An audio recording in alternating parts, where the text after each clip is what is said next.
Isang mapagpalang gabi po sa ating lahat. Ang aking babasahin ngayon ay makikita sa mga awit, Kabanata 123, talata 1 hanggang 2. Panalangin upang kahabagan.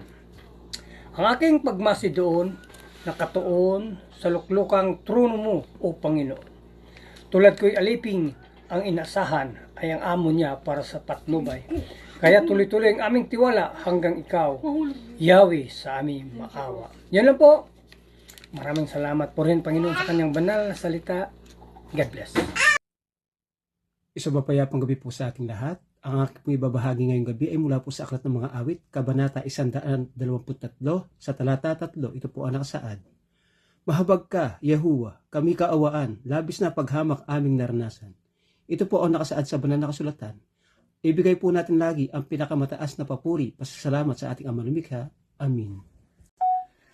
Okay, isang mapagpalang araw po sa ating lahat at tayo po ay nasa Psalms 123 verse 4. So sabi po dito, ang aming kaluluwa ay lubhang napuspos ng panlilibak ng mga palalo at ng paghamak ng mga mapagmataas. So dito makikita po natin na talagang itong talata natin pong binasa ay talagang ito po yung daing ng mga kumikilala sa Panginoon.